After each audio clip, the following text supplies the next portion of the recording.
Welcome to our YouTube channel AB education. तो आज हम लोग देखेंगे क्लास 10th का जो कि चैप्टर 4 है क्वाड्रेटिक इक्वेशन। तो एक्सरसाइज 4A का क्वेश्चन नंबर 27 और 28 देखेंगे। तो देखिए 27 नंबर क्या कहता है और 28 number solve each of the following quadratic equation. Solve करना है each of the following quadratic equation, ठीक है, जो कि दिया √3x² minus 2 into √2x minus 2 into √3 equal 0।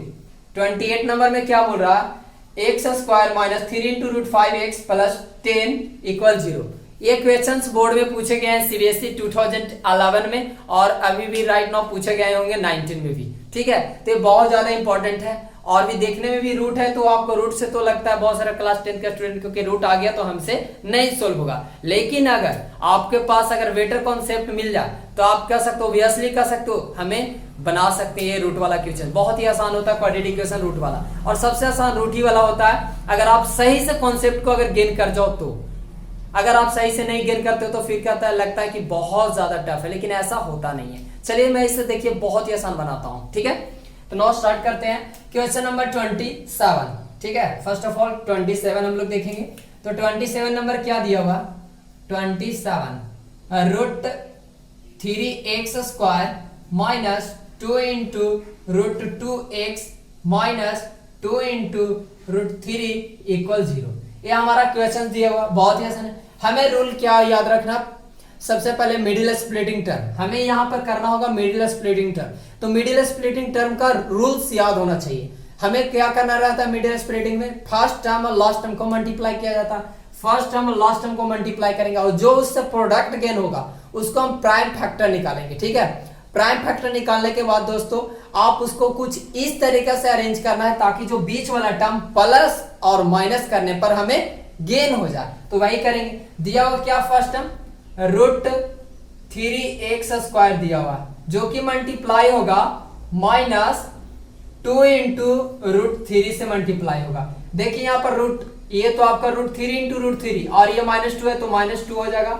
√3 multiply by √3 क्या हो जाएगा, √9 हो जाएगा और x² हो जाएगा। एज वी नो डेट 2 तो 2 रहेगा, √9 के लिए क्या लिख सकते हैं, 3 लिख सकते हैं, तो ये x² हो जाएगा। यहां से 3 2 जा 6 x² आ गया। अब मैं क्या बोला था, फर्स्ट टर्म और लास्ट टर्म को मल्टीप्लाई करना, तो मल्टीप्लाई करने का प्रोसेस तो आपको समझा दिए। अब इसे प्राइम फैक्टर निकालना होगा जो आया मल्टीप्लाई करके प्रोडक्ट हो। तो ये 6 है, 6 का प्राइम फैक्टर मीन 6 का क्या कर सकते हो, 2 इंटू 2 डिवाइडेड बाई यहाँ पर कर सकते हो तो 3, ये मतलब कि 2 इंटू 3 हमें गेन हुआ। लेकिन यहाँ पर देखिए गेन क्या हुआ, 2x कर सकते हैं, यहाँ पर ये आपको मल्टीप्लाई हुआ इंटू 3x, तो जाकर मल्टीप्लाई होकर जाकर रिवर्स क्या हो जाएगा, 6x आ जाएगा स्क्वायर, 6x²। तो अब यहाँ पर इसी टर्म को हमें कुछ इस तरीके से अरेंज करना है ताकि हमें इस टर्म गेन हो जाए। लेकिन एक चीज और इसमें बहुत यूनिक है, आप हमें सबसे पहले बताइए कि √2 को हमें रूट में रखना होगा, ठीक है। तो यहाँ पर इसी तरह से आपको लेना होगा। तो यहाँ पर से देखिए तो ध्यान से क्या बनेंगे, 3x है ना, तो अगर 3x को अगर हमें पहले तो ये √2 को क्या, इसको 2 को क्या लिख सकते हैं, √2 इंटू √2 लिखेंगे मल्टीप्लाई 3। अब देखिए यहाँ पर ये हमारा गेन हो गया, ठीक है। इसको मैं लिखा हूं √2 को बनाया हूं क्योंकि √2 के रिस्पेक्ट में रखना।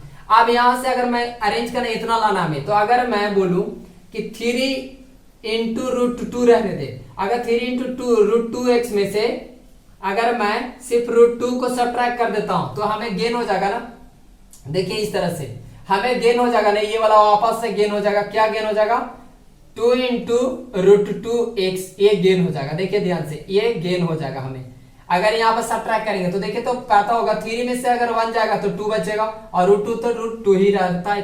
तो आई थिंक इसके जगह पर देखिए ध्यान से 2 माइनस ये आपको 2 इंटू √2x के जगह पर मैं ये पूरा टर्म्स लिख सकता हूं। तो देखिए कैसे लिखेंगे, 3x² minus 3 into √2x plus √2x minus 2 into √3 equal 0।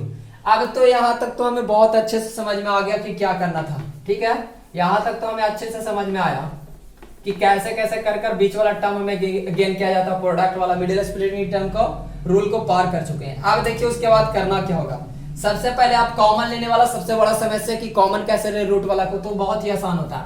यहां से आपको नजर आ रहा होगा कि इसमें से क्या करेंगे, रूट थ्री कॉमन है, देखिए ये रूट थ्री इसमें से कॉमन है पहला टर्म का, तो यहाँ पर से मैं रूट थ्री को कॉमन ले लेता हूँ, रूट थ्री एक्स को कॉमन ले लेता हूँ, बचा के यहाँ पर सिर्फ एक्स बचा। और देखिए यहाँ पर two three into root two है, three into root two x है, इसमें से हम रूट थ्री को क्या लिख सकते हैं, सॉरी थ्री को क्या लिख सकते हैं, three root three into root three लिख सकते हैं और रूट टू लिख सकते हैं ना, ये चीज लिखेंगे, ये आपको समझ में आ रहा होगा। इसमें से रूट थ्री को मैं दोनों टर्म में से रूट थ्री को कॉमन निकाल दिया, तो क्या बचेगा, एक रूट थ्री गया, फिर भी एक रूट थ्री बचेगा ना, एक रूट थ्री बचा, ठीक है। रूट थ्री बचा, रूट थ्री बचा, रूट टू बचा, यानी कि रूट सिक्स हो गया यहाँ पर, ठीक है। आई थिंक समझ में आया होगा कैसे मैं किया हूं, ठीक है। उसके बाद देखिए ये करने के बाद आपको यहाँ से रूट टू कॉमन नजर आ रहा होगा कि रूट टू को मैं कॉमन ले लूं, ठीक है, प्लस रूट टू को कॉमन ले लूं। अब यहाँ पर क्या बचेगा, एक्स बचेगा। आप देखिए यहाँ पर टू के लिए टू इंटू रूट थ्री है ना, तो यहाँ पर टू के लिए क्या लिख सकता हूँ, root two into root two करेंगे तो ऑलरेडी टू ही प्राप्त होगा, इंटू रूट थ्री, तो यहाँ से रूट टू कॉमन निकल गया, क्या बचा, टू इंटू रूट थ्री, यानी कि मल्टीप्लाई कर देंगे तो रूट सिक्स आ जाएगा ना, ये आपको रूट सिक्स गेन हो गया equal to zero. I think ये तो गेन हो गया, आपको समझ में आ गया होगा। मैं इसे अरेंज करता हूं। अब देखिए ध्यान से, इसके बाद हम यहां पर करेंगे इस तरह से x माइनस रूट सिक्स, उसके बाद आया रूट थ्री एक्स, ठीक है, root three x plus root two equal to zero. अब देखिए ध्यान से, ये आपको इस तरह से गेन हुआ, तो एक बार इसके लिए मैं जीरो इक्वल कर देता हूं, एक बार इस टर्म के लिए जीरो इक्वल कर देता हूं, तो x minus root six equal to zero.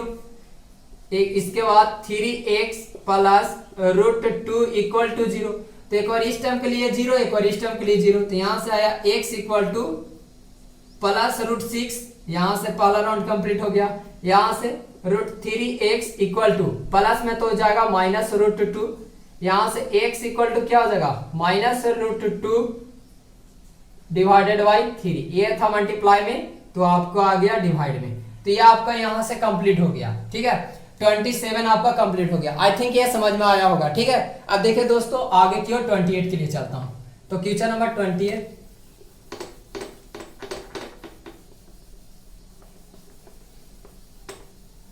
28, number question क्या दिया हुआ, 28 नंबर क्वेश्चन है कुछ इस तरीके से। 28 देखिए ध्यान से, 28 को मैं सोल्व कर रहा हूं।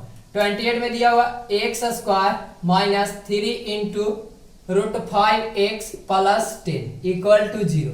सेम उसी तरह से इसमें भी प्रोसेस है, फर्स्ट टर्म को मल्टीप्लाई करेंगे और लास्ट टर्म को, तो एक्स स्क्वायर मल्टीप्लाई बाई 10 यानी कि 10 एक्स स्क्वायर। अब हमें इससे 10 का फैक्टर क्या आ जाएगा, आपका आ जाएगा 5 इंटू टू आया, ठीक है, मतलब यहां से आएगा 5x इंटू 2x आ जाएगा, 10x हमें गेन हो जाएगा 10x स्क्वायर, ये तो समझ में आया। उसके बाद हमें लाना क्या है, 3 इंटू रूट फाइव, ठीक है, एड और सब्ट्रैक्ट करके, तो आपको रूट फाइव लाना है, तो 5 के लिए क्या लिख सकता हूं, इसको मैं क्या फैक्टर लिख सकता हूं, इसका रूट फाइव एक्स यहाँ पर लिख सकते हैं, और रूट फाइव मतलब कि इसके लिए हम लिख सकते हैं सिंपल, एक्स को अभी ना रहने दो, तो यहाँ पर root five into root five लिख सकते हैं, तो हमें गेन हो जाएगा root five x, sorry root five into root five कर सकते हैं ना, दो फैक्टर इसका तोड़ सकते हैं, यानी कि तो ये 5 आ जाएगा, और ये तो 2 रहने दीजिए, ठीक है। तो आपको देखे तो यहाँ पर इस तरह से गेन हुआ है, समझ में आया। तो आप ये यहाँ पर एक बचा क्या है, आपको सिंपल सा बचा हुआ है, एक सिंपल सा वो 2 बचा हुआ है, ठीक है, 2 बचा हुआ है। तो आपको करना क्या होगा, एक्स स्क्वायर, तो आपको क्या करना होगा, यहाँ पर रूट 5 है, तो अगर मैं बोलूं कि सिंपल सा क्या कि एक 2 इंटू रूट 5 कर देते हैं, और यहाँ पर माइनस, यहाँ पर सिर्फ रूट 5 कर देते हैं, एक मैं अरेंज किया इसके साथ 2 इंटू रूट 5 और एक 5 को, ये दोनों को मैं ऐड करूंगा तो क्या आ जाएगा, माइनस 3 इंटू रूट 5 आ जाएगा ना, क्योंकि देखिए ध्यान से माइनस माइनस प्लस 2 और 1 3 और 8 5, तो इस तरह से आ जाएंगे। तो यहाँ पर क्या लिखेंगे, x square minus 2 into root 5 x minus root 5 x plus 10 equal to 0।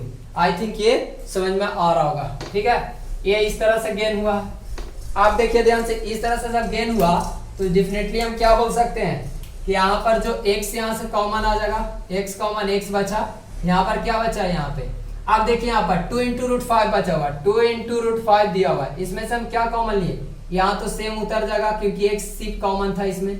और उसके बाद देखिए ध्यान से, यहाँ से मैं √5 को कॉमन लेता हूँ, √5 को कॉमन। आप देखिए तो यहाँ सिर्फ x बचा, लेकिन 5 √5 कॉमन ले तो 10 इसको हम लिख रहे हैं। इसको 10 के लिए क्या लिख सकते हैं, 5 × 2 लिख सकते हैं, यही तो 10 का फैक्टर टूटेगा।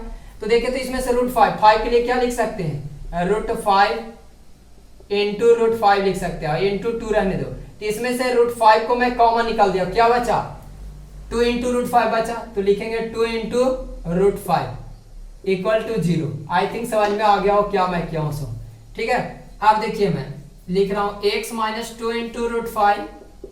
उसके बाद क्या हो जाएगा, यहां पर करेंगे x, उसके बाद करेंगे x - √5 इक्वल टू 0। अब मैं क्या करता हूं, इस टर्म के लिए एक बार 0 इक्वल कर देता हूं, एक बार इस टर्म के लिए 0। तो x - 2 × √5 इक्वल टू 0 और x - √5 इक्वल टू 0। क्या हो जाएगा, x इक्वल टू 2 × √5। ठीक है, ये आपका कंप्लीट हुआ। यहां से x इक्वल टू √5, ठीक है, ये आपका √5 हो गया। ये आपका यहां से भी आंसर गेन हो गया। ठीक है, ये आपका आंसर प्राप्त हो गया इस तरह से। तो हे गाइस, अगर वीडियो पसंद आए तो don't forget to hit on a bell icon, so please and like and subscribe it. Thank you.